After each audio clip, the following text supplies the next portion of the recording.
Bem-vindos ao Capilarcast. Eu sou Jonathan Lima e vou conduzir aqui muitos bate-papos incríveis relacionados a histórias capilares. Então, já se inscreve no canal, já vai acompanhando, porque você vai conhecer histórias maravilhosas aqui de profissionais, de pessoas que fizeram os mais diversos procedimentos capilares e tiveram a sua vida transformada por algo que hoje incomoda muito, que é a calvície, tanto homens quanto mulheres.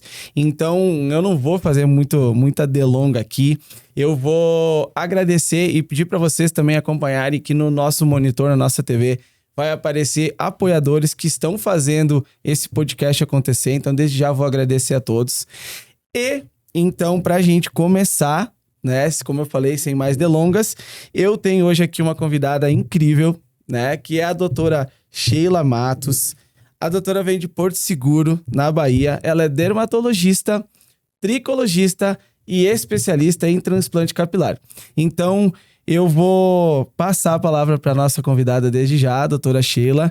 Vou pedir, Sheila, para você se apresentar, falar a tua história, contar a tua história e depois a gente vai entrando e conversando sobre o assunto capilar. Então, muito bem-vinda. Em primeiro lugar, Jonathan, eu gostaria de agradecer esse convite por estar aqui hoje no Rio Grande do Sul, participando do Capilarcast e sendo muito feliz ser a primeira convidada. Eu sou a doutora Sheila Matos, sou médica há 11 anos, atuando na região de Porto Seguro e Salvador, já com tricologia e transplante capilar já há muitos anos. Tem crescido muito a parte das queixas capilares, então foi o que me fez buscar essa especialidade. E dentro da dermatologia, eu vi que precisava um pouquinho mais, porque realmente é uma queixa muito frequente. E aí eu me apaixonei pela tricologia e já há alguns anos atuando nessa área e transformando vidas, né?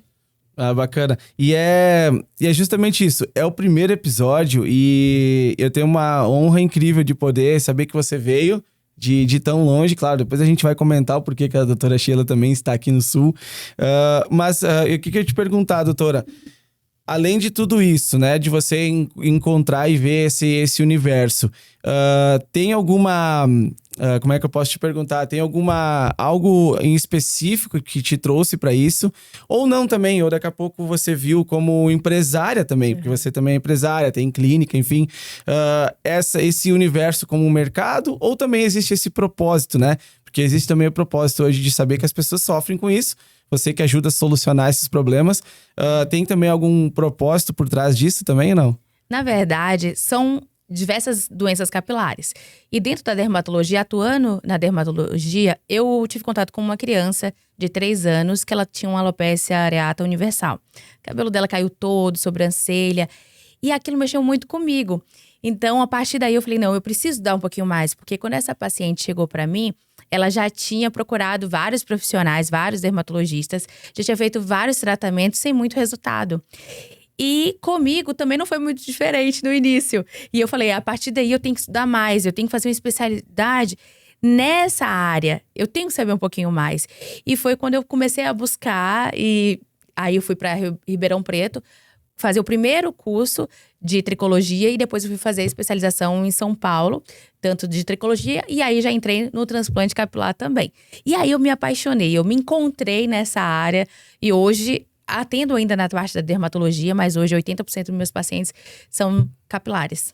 Ah, que bacana. E vamos lá, eu anotei, né? Eu acabei anotando porque assim, por mais que a gente tenha, às vezes, uma noção de vários temas, eu anotei algumas perguntas que a gente vai começar, eu vou começar a fazer para você, que é importante para as pessoas também que vão estar nos assistindo, que têm essas dúvidas, porque afinal, o propósito justamente deste canal do podcast é fazer com que várias pessoas que talvez tenham o sonho ou ouviram muita coisa sobre o transplante e que não foram até um médico, que essas pessoas possam também daqui a pouco ter uma visão um pouco melhor e começar a buscar o transplante para solucionar o problema delas. Então, a primeira pergunta que eu anotei para você, que eu queria te fazer é: quais são os pilares da calvície até chegar no transplante? Perfeita pergunta, porque é exatamente isso. O que eu devo buscar? Como eu devo começar? A primeira coisa, o primeiro passo é passar em consulta para fazer um exame chamado tricoscopia. A tricoscopia é uma câmera que a gente projeta numa tela ou no computador e a gente consegue analisar todo o couro cabeludo do paciente. Então, a gente examina folículo, descamação e aí a gente consegue definir o diagnóstico do paciente. Porque o diagnóstico é o principal fator para a gente estabelecer um tratamento. E são como eu falei anteriormente, são diversas causas de doenças capilares. E algumas delas não pode transplante capilar. Então, o diagnóstico ele é fundamental. Algumas situações, na tricoscopia, a gente também não consegue fechar o diagnóstico e o paciente chega a fazer até uma biópsia de couro cabeludo. Mas o primeiro passo é fazer a tricoscopia e fechar o diagnóstico. Fechando o diagnóstico, a gente começa a planejar o tratamento desse paciente. E esse tratamento, ela tem alguns passos, que não é engessado. Então, fechou o diagnóstico e aí a gente vem com as medicações orais, que homem a gente usa dutasterida, finasterida, mulheres a gente pode usar também, se não for em idade fértil. E nas mulheres a gente pode usar também espironolactona, bicalutamida. Associado a essa medicação oral, a gente também faz aplicações no couro cabeludo. Pensando no alopecia androgenética, a gente pode utilizar o MMP, a mesoterapia capilar, que é uma infusão no couro cabeludo das medicações. Então, principalmente aquele paciente que está tendo aquela queda intensa ou o cabelo já está muito ralo, a gente consegue salvar esse cabelo. O objetivo principal é segurar o cabelo do paciente. E aí tem o plus ali também, que tem um crescimento de alguns folículos. Mas seria a partir daí. E alguns pacientes que aí a gente não consegue ter um resultado muito significativo, aí parte para o transplante capilar. Porém, é sempre importante fazer o tratamento, mesmo que seja um paciente já candidato a um transplante, porque a gente tem uma quantidade melhor de fios e uma qualidade também para fazer esse transplante.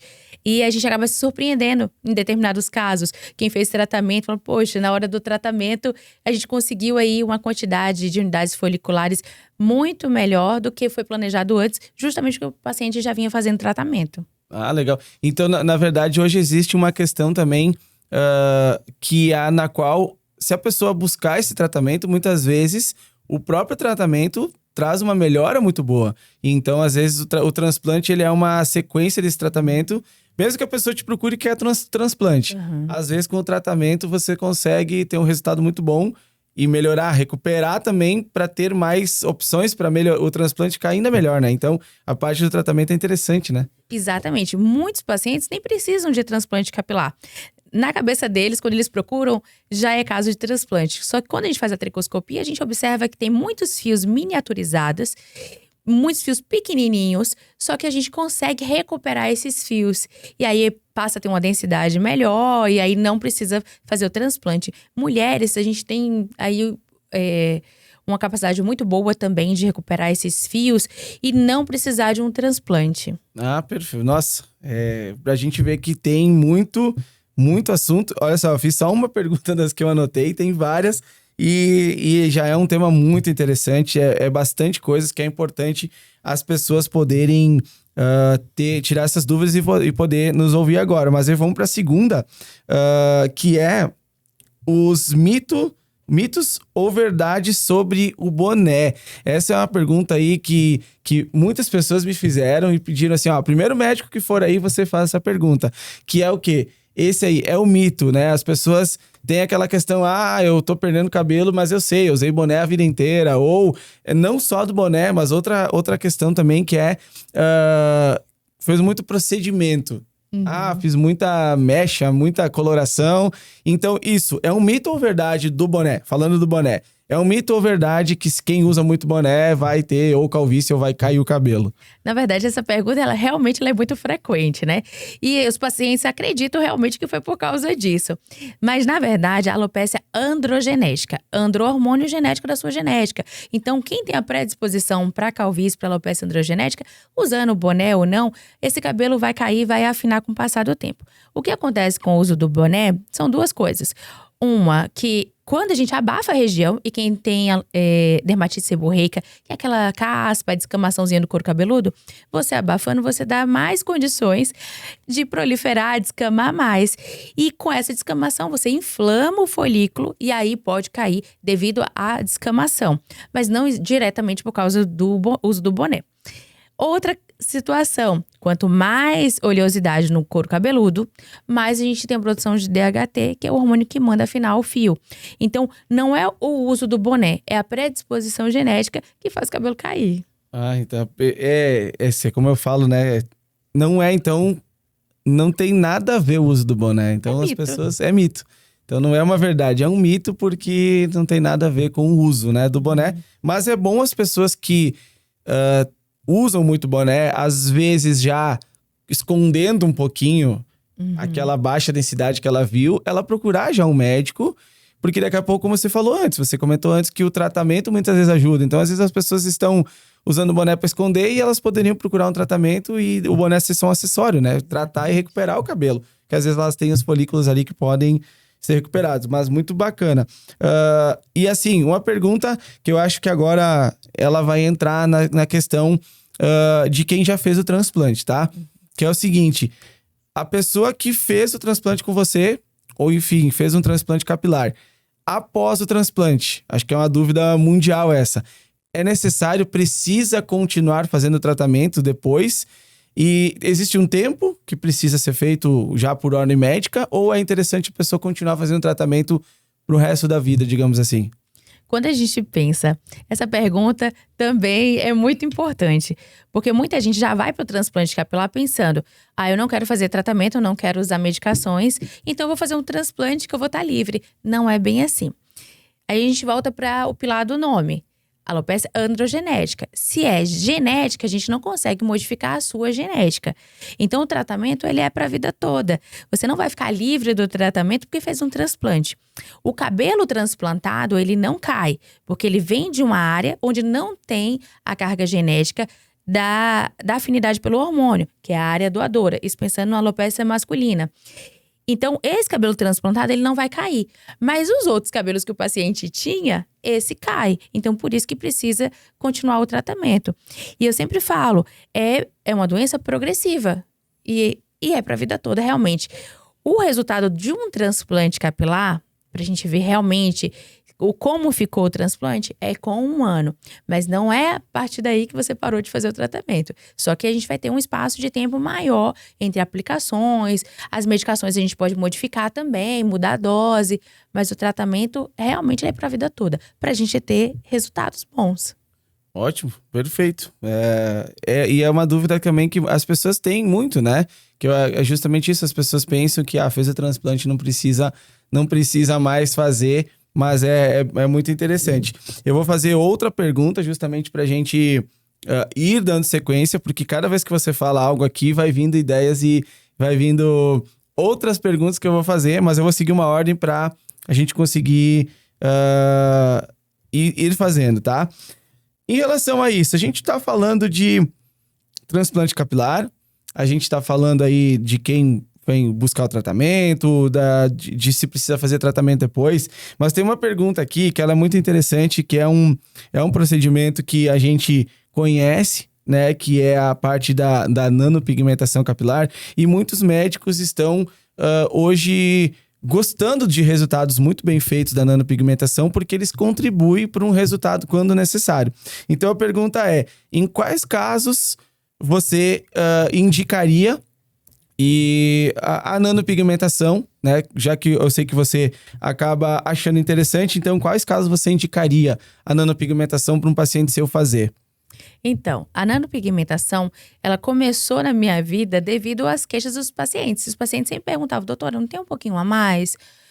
Principalmente mulher com alopecia androgenética, um grau elevado, exemplo, grau 5, onde ela não tem nem área doadora para retirar e o cabelo já está muito falhado. A gente estabilizou a doença dela, mas o cabelo, a gente consegue ver aquele couro cabeludo. Aí entra a nanopigmentação. Aí eu encontrei você e vim para o Rio Grande do Sul e por isso nós estamos aqui hoje, porque eu vi fazer esse curso, trouxe uma pessoa da minha equipe que eu achei super interessante. E quais são os momentos de indicar?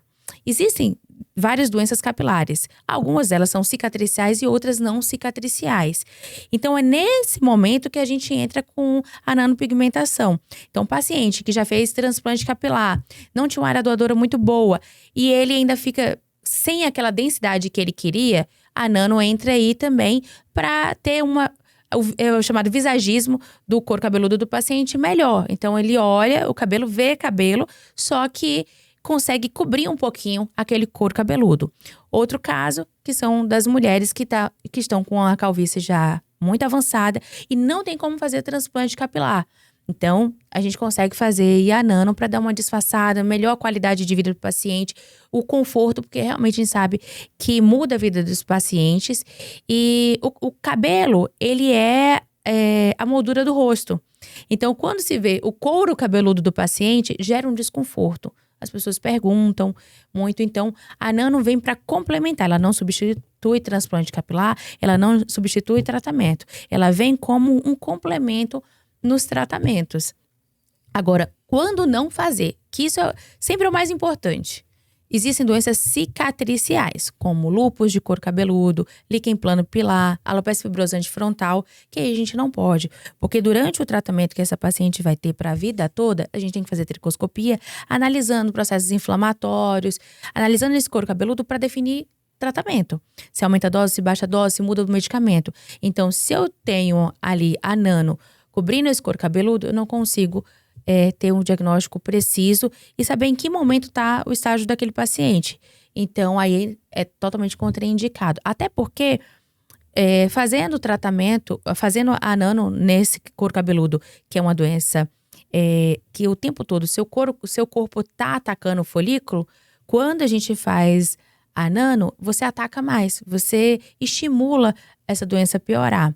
Então, é o momento de não fazer. Ah, perfeito. E, na verdade, é justamente isso. Eu cheguei nesse momento que a doutora comentou.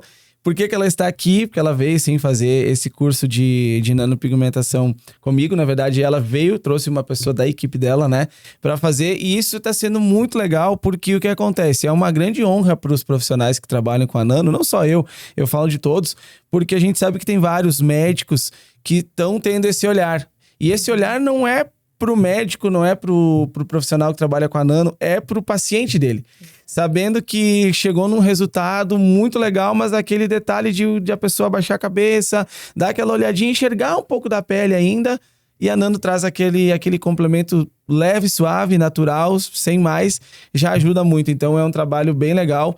E como a doutora falou, né, é muito legal porque ele traz um complemento, ele não substitui nada, até porque eu sempre bato na tecla disso, que o nosso cabelo é o primeiro lugar. Por isso que o transplante capilar é uma honra também ter a doutora aqui já nesse nosso início do podcast, falando do transplante, porque o cabelo, ele é importante e é o primeiro lugar. Depois a gente entra com outras alternativas para as pessoas quando não tem, né, o que ser feito, ou seja, quando o transplante talvez não dá. Até a gente poderia comentar sobre isso rapidinho, que tem pessoas, às vezes, que não têm área doadora total, e acaba uma área doadora suficiente e acaba, às vezes, não podendo fazer o transplante. Isso acontece também? Sim, com certeza.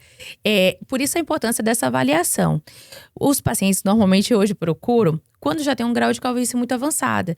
Então, às vezes a gente não tem área doadora. A área doadora é essa região. Então, às vezes a área doadora é muito fina, tem pouco cabelo. E às vezes não dá para fazer um transplante onde ele vai ter uma alta densidade. Então, a gente pode partir para a barba, retirar dos braços, das pernas. Então, temos alternativas.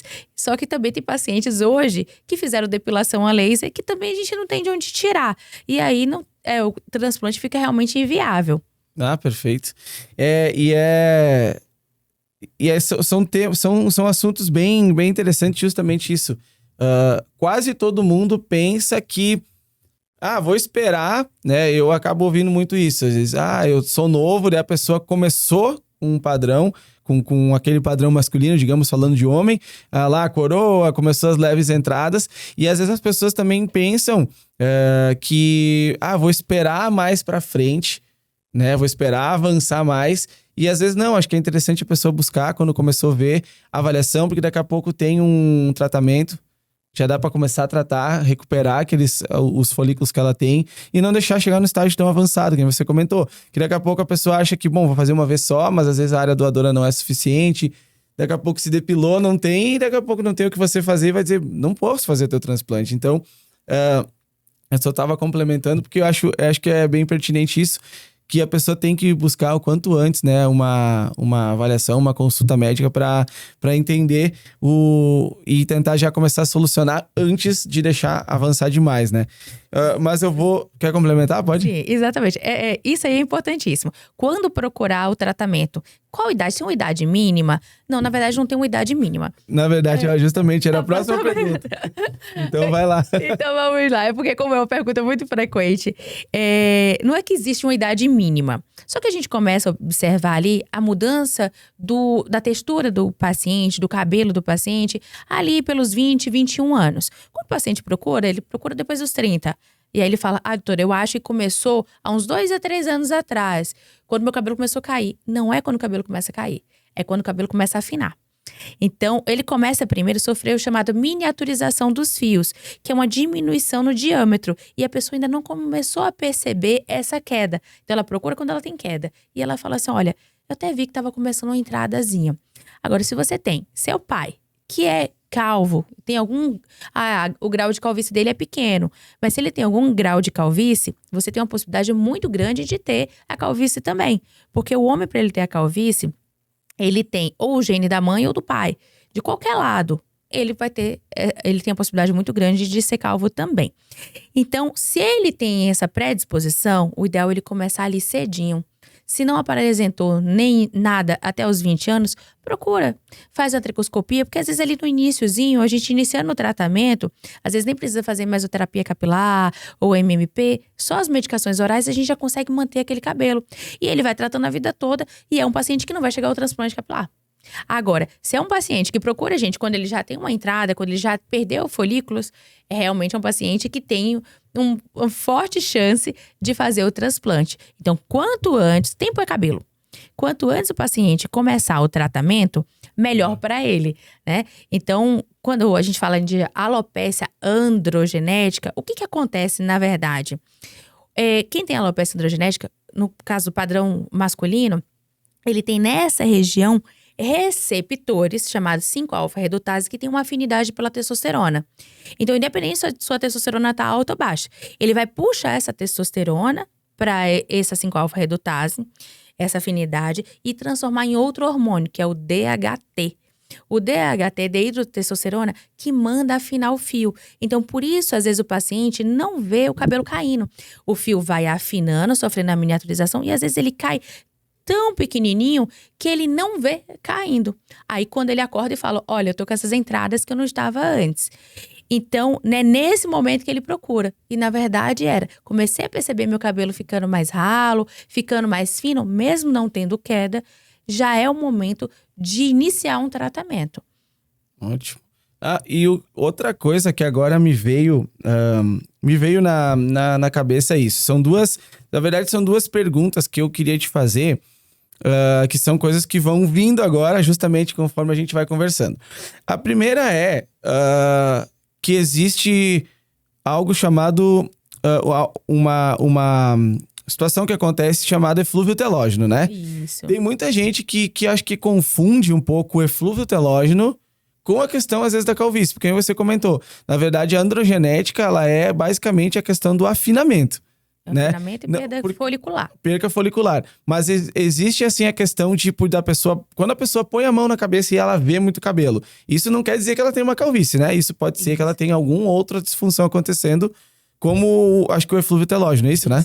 Na verdade, ela percebendo o cabelo caindo, pode ser qualquer doença capilar. A gente tem várias doenças, com eflúvio telógeno, a gente tem alopecia androgenética, a gente tem psoríase do couro cabeludo, a gente tem líquen plano, a foliculite. Então, são várias doenças. Agora, uma muito comum é o eflúvio. O eflúvio é uma queda programada por gatilhos. Ela pode ser aguda, ou ela pode ser crônica. A aguda, depois de uma febre, 3 meses depois, esse cabelo cai. E a pessoa não relaciona, fala, uai, esse cabelo caiu por quê? mas eu adoeci há 3 meses atrás. Mas é justamente isso. E ele cai muito tempo depois. Pós-parto.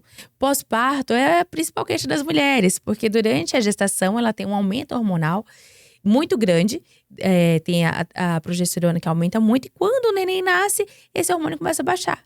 E aí, no 3º mês, começa a cair o cabelo. E cai em torno de 6 meses. Ela entra em desespero, porque chega a cair até 50% do cabelo dela. Nossa. Só que é o bom do eflúvio, porque você tirando os gatilhos, a gente tem uma recuperação. Em determinado momento, às vezes nem precisa fazer tratamento. Que esse gatilho saindo, ou seja, já estabilizou a questão hormonal dela, ou aquela doença, o Covid mesmo aconteceu muito isso, dessa queda capilar.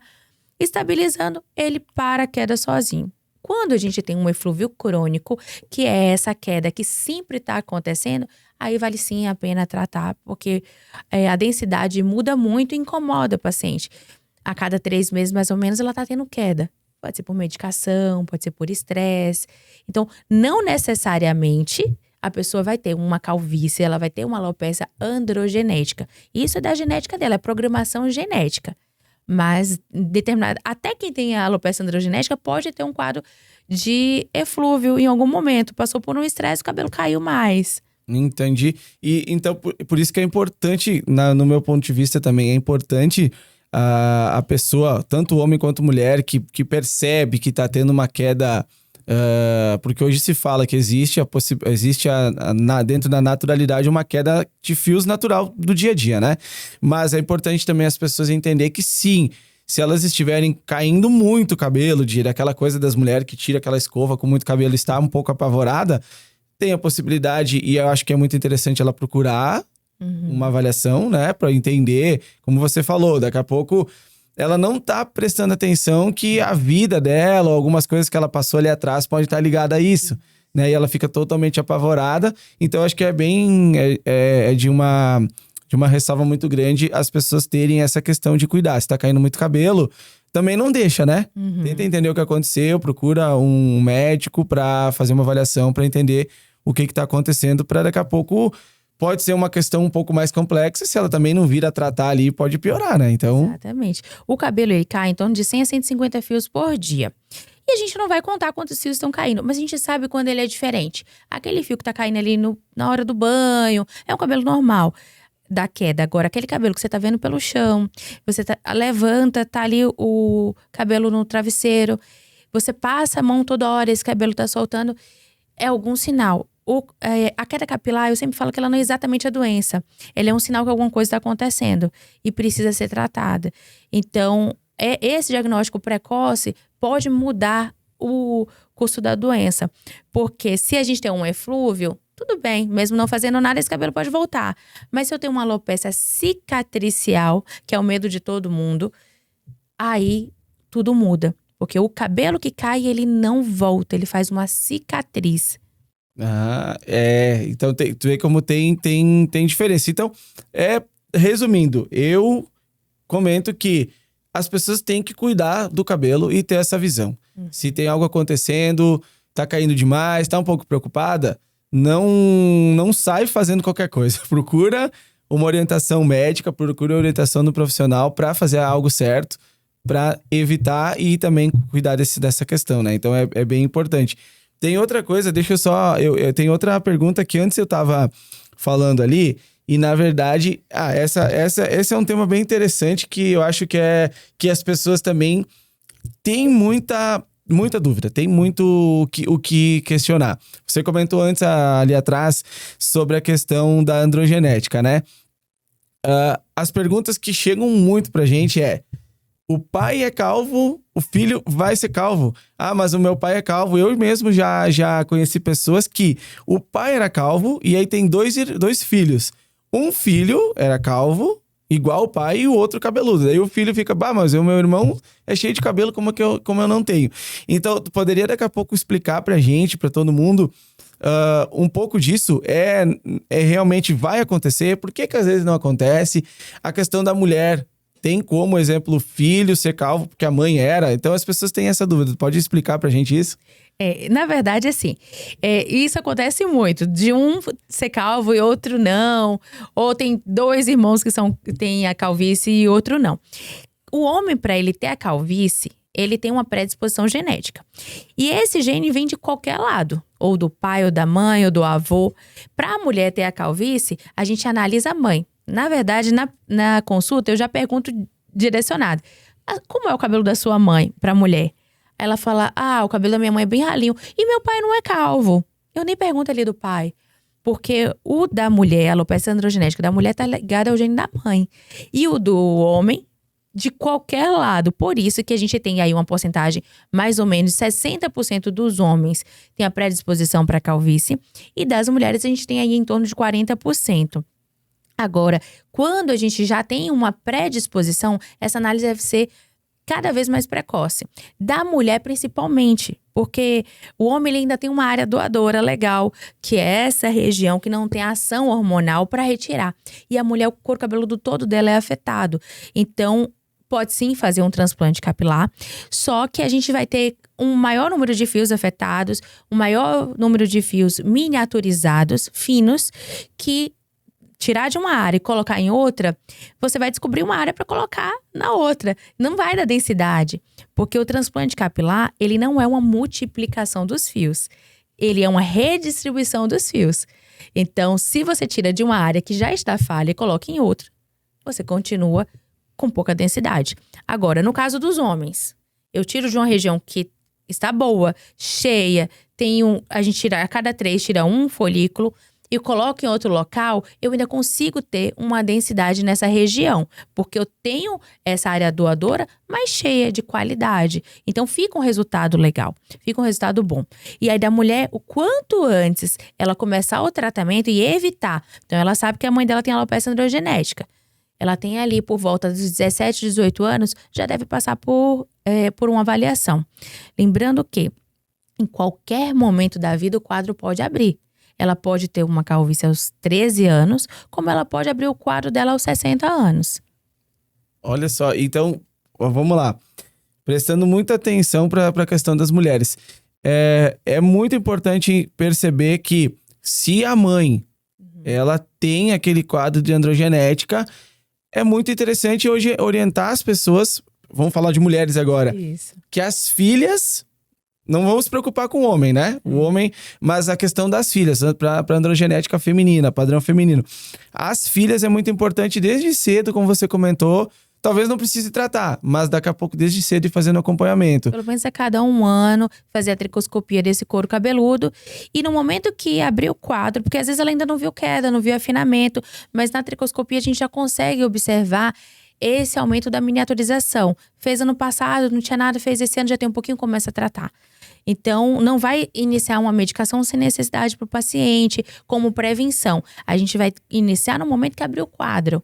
Então, realmente é muito importante iniciar essa busca, essa procura o quanto antes, sabendo que tem em casa alguém com diagnóstico. Às vezes, você nem tem o diagnóstico, mas você viu que sua mãe, o cabelo está muito ralinho, e você leu na internet, viu alguma informação que poderia ser isso. Procura ajuda. Claro, Então, claro. É muito importante. Eu acho que isso é bem interessante porque a gente sabe que depois que a situação tá um pouco mais complexa, as pessoas sofrem muito, né? Principalmente, assim, os homens, que nem você falou. Se a gente for analisar hoje, a mulher sofre muito porque nenhuma mulher quer ter pouco cabelo, né? Não, as mulheres sofrem muito. Porém, o homem ainda tem de onde tirar. Se a gente for analisar, a população masculina ela é maior, com questão da calvície, mas, exemplo, ainda tem da onde tirar, tem... Agora a mulher, né, se olhar no espelho, ou a mulher, ela sofre muito com isso. Então, é bem importante isso que você falou, que é a questão de tratar, de cuidar, e fazer o acompanhamento para as moças, né, as mais jovens já, a mãe tem... Já começa a cuidar desde cedo, né? E claro, né? A gente pensa hoje em relação a isso que pode existir no futuro alguma coisa. Mas hoje não existe nada de dito ou de estudo na frente de cura de calvície, né? Isso... A cura a gente não tem porque é uma questão genética. Então, genética, a gente não muda a genética do paciente. O que a gente tem hoje são medicações muito interessantes. A medicina capilar, ela tem avançado muito. Então, a gente tem algumas medicações aí importantes. Como, antigamente, a gente usava muito finasterida. Hoje não usa muito devido aos efeitos colaterais. Usa mais a dutasterida, que é uma medicação mais nova. Ela tem uma eficácia muito maior também. Para homens e mulheres que não estejam em idade fértil. E tem outras medicações também. O dutasterida, ela é um bloqueador da 5-alfa-redutase, que é esse que manda afinar o fio. E a gente usa também aquele que é bem conhecido, que é o minoxidil. O minoxidil sozinho, ele não resolve. Ele aumenta a fase anágena, ele faz com que esse cabelo cresça mais. Mas se você só usar ele, você não tem nada segurando o cabelo. Você só vai fazer crescer, mas ele vai cair. Então, não é só uma medicação. É um conjunto de medicações para que isso realmente aconteça. Para que segure esse cabelo. Então, é muito importante iniciar essas medicações.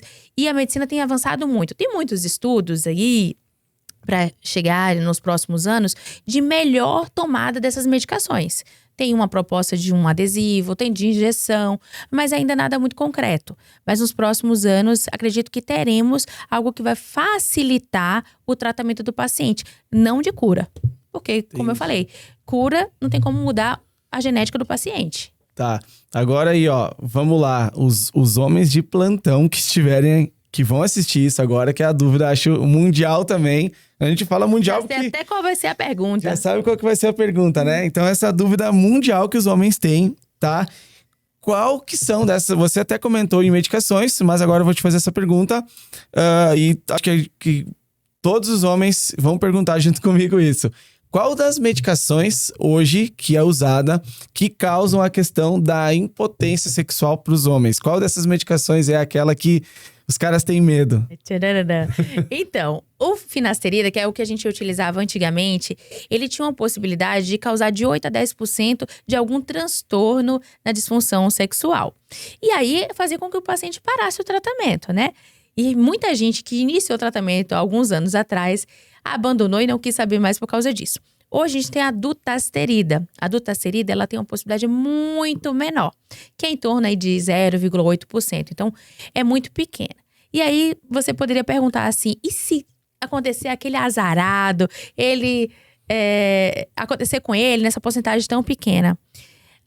Esses efeitos, eles não são para sempre, são reversíveis. Parando a medicação, nas próximas semanas volta tudo ao normal. E hoje a gente tem algumas medicações também que a gente associa para evitar que isso aconteça. E também, quando acontece, a gente pode utilizar essa medicação também. Então, não precisa ser um medo do paciente, não precisa deixar de fazer o tratamento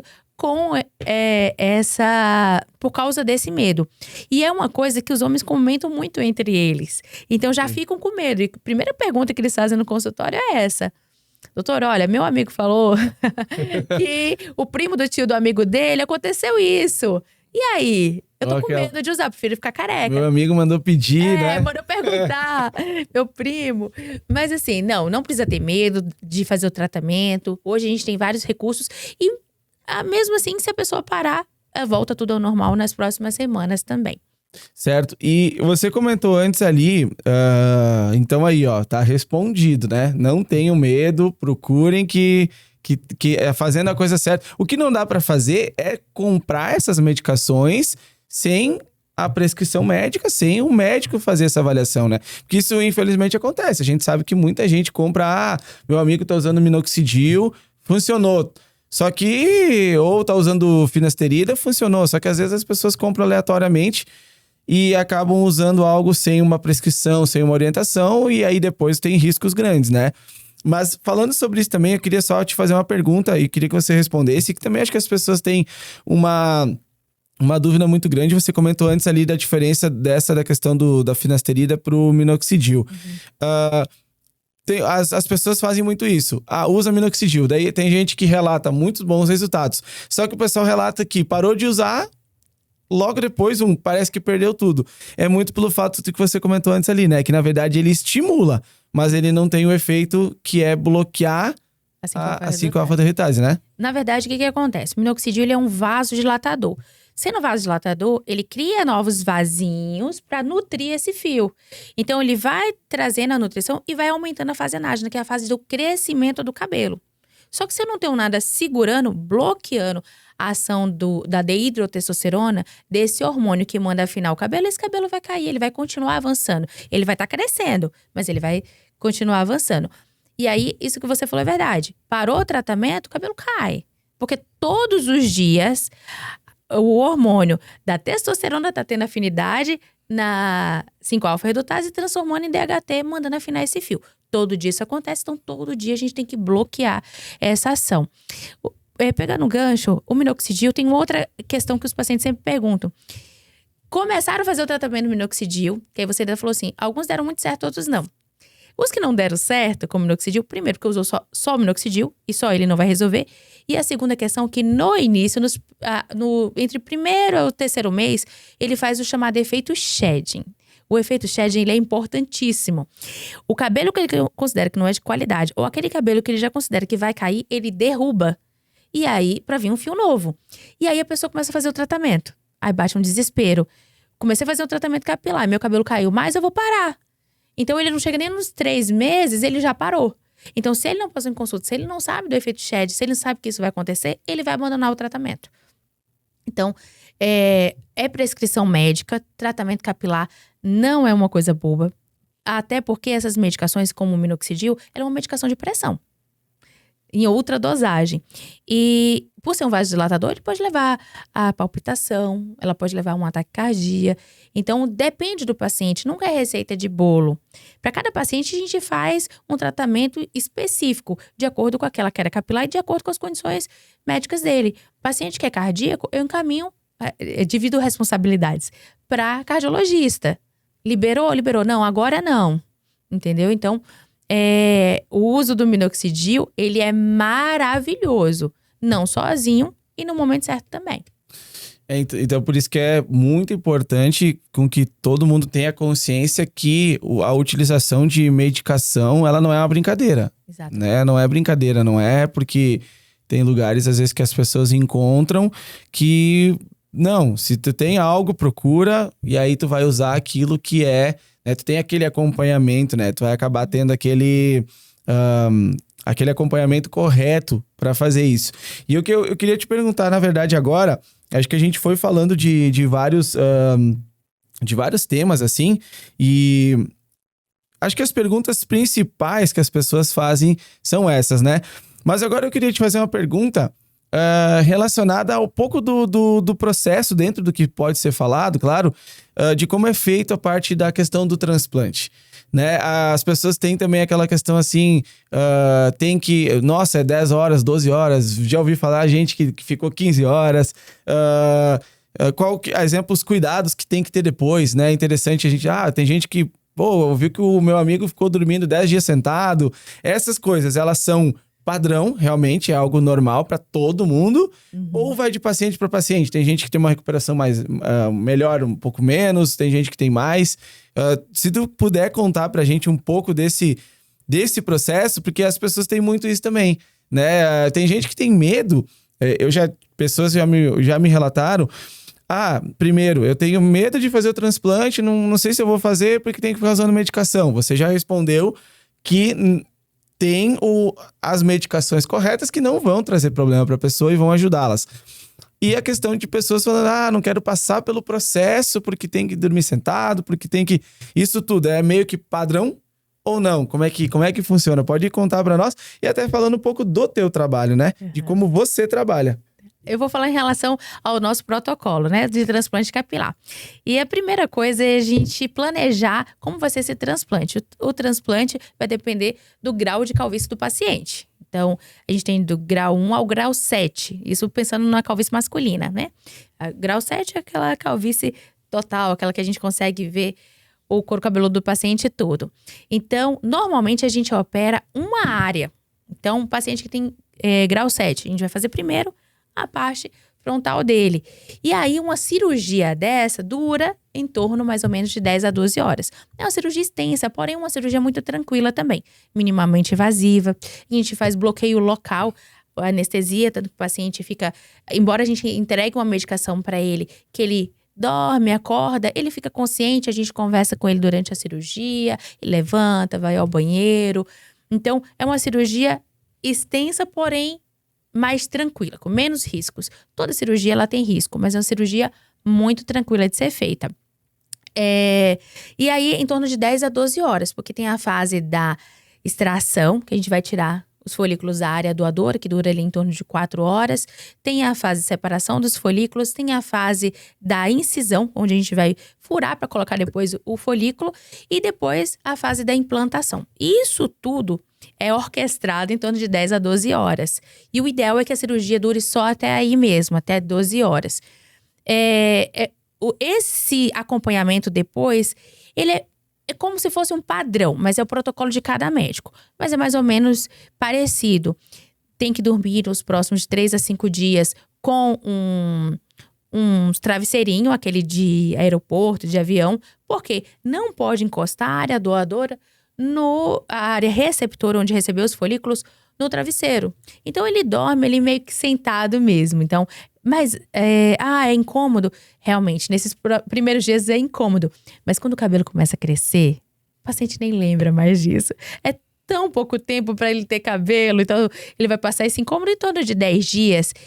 Ele tá liberado para trabalhar depois de 5 dias, mas esse cuidado da lavagem, que é com muito cuidado, não pode tomar sol por 30 dias. Esse é mais ou menos o padrão que o paciente vai seguir.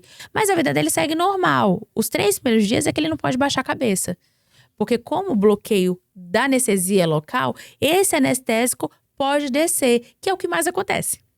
Por mais que a gente diga que o paciente não baixa a cabeça, ele baixa, ele se movimenta e aí incha. Só que aquilo é líquido. E aquele líquido, nos 10 primeiros dias, ele vai ser drenado. Então, não precisa ir para emergência, pensando que é uma reação alérgica. Porque se você só toma um monte de corticoide e não vai resolver, porque não é um inchaço, não é um edema. Não é por uma reação alérgica, é pelo líquidozinho querendo sair dali. Sim, esses dias eu até mesmo vi a gente acompanha, né, por estar nesse meio. E eu vejo seguido, sim, pessoas que acabam fazendo isso. Eles relatam lá que eles não estão aparecendo no vídeo porque o rosto deles está totalmente inchado. Aí depois eles falam que realmente eu baixei a cabeça, fiz coisas simples, mas que não podiam ser feitas, que causou aquilo, mas sim, é por um período. E é importante entender que é um processo. É um processo natural, né? Mas a mudança que isso traz, a gente pode dizer assim… da água pro vinho, porque a gente vê aí, eu vejo os próprios transplantes que você fez e os resultados, assim, né? Até o próprio membro da sua equipe que estava junto, que fez o transplante, assim, é surreal a mudança que causa, né? Porque aí o transplante, ele causa aquela mudança, como você falou, do visagismo da pessoa, ele rejuvenesce muito e é uma mudança, sei lá, é meio que difícil de explicar, é muito bacana, né? Como se a gente voltasse 10 anos do paciente, rejuvenesce muito. É a moldura do rosto, é devolver a autoestima, é uma nova história que começa a partir dali. E aí, gera um desespero também, quando termina a cirurgia, o paciente vê os folículos, começa a crescer um pouquinho e aí cai.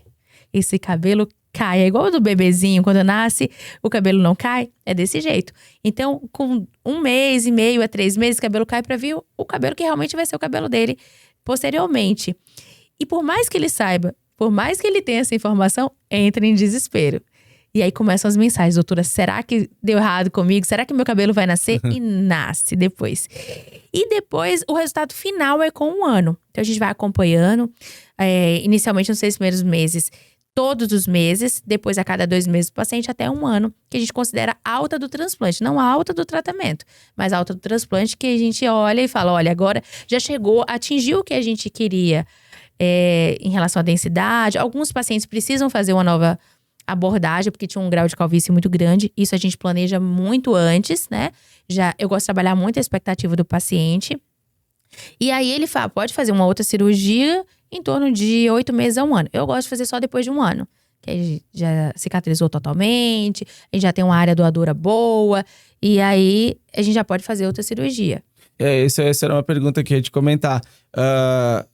se é todos os casos ou não, como você falou, é um planejamento de pessoa para pessoa, mas existe então muito essa possibilidade de talvez a pessoa vir a fazer uma segunda cirurgia para ter mais um preenchimento ainda maior depois de basicamente um ano, então, basicamente. Isso. De 2 a 3 cirurgias, dependendo do grau. 2 a 3 pode ser feito. Dependendo do grau de calvície do paciente. Lembrando que é o mais importante, a área doadora, ela é finita, ela acaba. Então, a gente tem que pensar muito, tem que planejar muito essa retirada dos folículos, porque o cabelo que a gente retira, o cabelo não nasce. A gente tá retirando o quê? Tá tirando o folículo, tá tirando a raiz toda e colocando em outro local. Não tá multiplicando, tá realocando esse cabelo. Então, se a gente conseguir fazer 1 ou no máximo 2 cirurgias, seria o ideal não chegar na terceira, mas se tem situações que precisam, se ele tiver uma área doadora boa. Mas senão essa área doadora dele fica muito rala também. Fica muito pouquinho. Então a gente tem que pensar muito nisso. Por isso que planejar desde o primeiro transplante como vai ficar em relação à densidade, eu prefiro ter uma boa densidade em uma região do que fazer um transplante extenso na calvície grau 7 e ter um cabelo muito ralinho também. Porque o paciente, ele continua se vendo calvo. Então, a gente precisa colocar uma densidade boa, planejar. Mas tem que pensar muito nisso, porque a área doadora, ela é finita. Entendi, sim. É porque, é como você comentou, não tem como ficar tirando e colocando pro resto da vida. Perdeu, coloca. Então, e existe muito isso. Eu já vi um caso, vários casos, mas um caso que eu vi, assim, pessoalmente, foi justamente isso. A pessoa fez... Antigamente, já fazia uns 10 anos atrás, até que era outra técnica que era utilizada, a FUT, né? E a pessoa realmente, ela tinha feito um transplante nas entradas, assim. E aí o que acontece? Com esse passar do tempo, digamos, da onde o cabelo dela era, o cabelo para trás, começou a perca, porque, né, como você comentou, continua, né, sendo afetado ali pela androgenética. E aí, nessa segunda cirurgia, essa pessoa foi fazer a técnica de hoje. Então, acontece muito isso também, né? De pessoas antigamente que buscaram transplante lá atrás, quando fazia a FUT. E agora, com as outras técnicas, as tendências novas, a pessoa faz uma segunda cirurgia já com uma técnica nova. Isso é muito normal e é bem tranquilo, né? Acontece muito isso e antigamente não se sabia tanto. Hoje a medicina capilar avançou muito. Então, 12 a 15 anos atrás, eu recebo muitos pacientes hoje dizendo assim, olha, eu fiz a técnica FUT e ninguém me disse que eu precisava continuar um tratamento. Então, para ele seria definitivo. Fez, complementou a área que estava falha e parou por aí.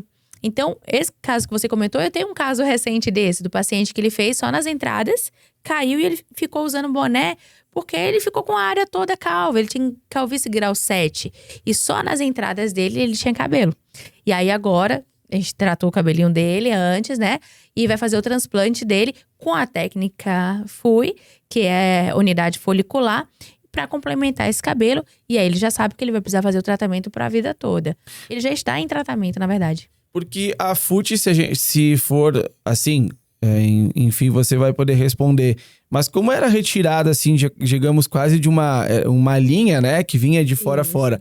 Ali tinha uma limitação de folículos, né? Exatamente. Então, se no passado a pessoa tinha uma área muito grande e tirava aquela limitação de folículos, se tinha que espalhar na cabeça, ficava aquele transplante que ficava... Que você falou, não dava a densidade que a pessoa queria. Exatamente. Né? Então, isso hoje não interfere também de a pessoa que fez uma técnica daquela vir a fazer a técnica mais moderna hoje. Tranquilo. Na verdade, são 2 técnicas. A FUT, ela é uma técnica ultrapassada. Justamente por vários motivos. Pela limitação da quantidade de folículos e a outra pela cicatriz. Porque da região que foi retirada, o paciente ficava com aquela linha, esteticamente não era bonito. Tanto que hoje muitos pacientes fazem a nanopigmentação nessa região para poder disfarçar aquela área que ficou descoberta. Uhum. E a FUT, a FUI, como a cada 3 folículos a gente retira 1, então ela não tem tanta essa percepção dessa área. O paciente sente, quando ele passa a mão, que a área tá mais rala. Porém, quem olha não percebe essa falta desse fio ali, né? Não faz tanta diferença. Então, hoje, com certeza, a técnica FUI é a técnica principal de escolha e que tem resultados fantásticos. Eu mesmo, com toda a minha experiência, com todos os pacientes que eu tenho feito, eu e minha equipe, né? Na minha equipe não sou só eu, de médicos somos 3, eu, Dr. Katz, Dr. Valtécio, que são de Salvador, são mais 2 cirurgiões, uma equipe grande de enfermeiros e técnicos. A gente tem resultados incríveis, que às vezes até a gente se surpreende. Quando o paciente volta, a gente olha um pro outro e fala, nossa, não imaginava que ia ficar tão bom. Vai ficar bom, mas tem vezes que o resultado, a gente fica maravilhado. Até a gente que já tem essa experiência, que já tem esse acompanhamento, observa isso, imagine o paciente. Se olhando no espelho, olhando nas fotos. Tem um paciente que me mandou uma foto no final do ano com a família dele, no Natal. O paciente já fez transplante há 1 ano. E me mandou, doutora, minha família, que bacana, Feliz Natal. Ele, não, você não tá entendendo. Eu tenho 7 anos que eu não tiro foto de Natal com minha família.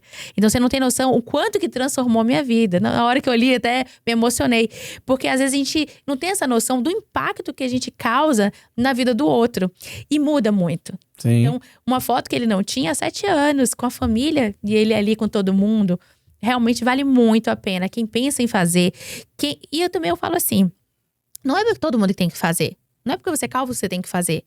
É se te incomoda. Não é porque tá na moda, é porque as pessoas estão fazendo.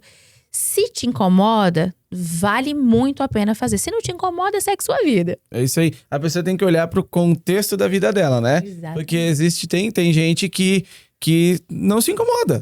E né? tá tudo bem. E tá tudo certo, não tem uma obrigação de fazer um transplante, não tem. Mas tem gente que ela tá lá guardada, incomoda muito, mas ela tenta ser durona. Não me incomoda, mas às vezes incomoda, sim. E dessa forma aí, às vezes não tira o boné. Às vezes muda até o estilo de vida, de não frequentar lugares que daqui a pouco teria condição ou teria vontade de ir. Igreja, principalmente. O paciente, às vezes, ele deixa de ir pra igreja por causa do uso do boné.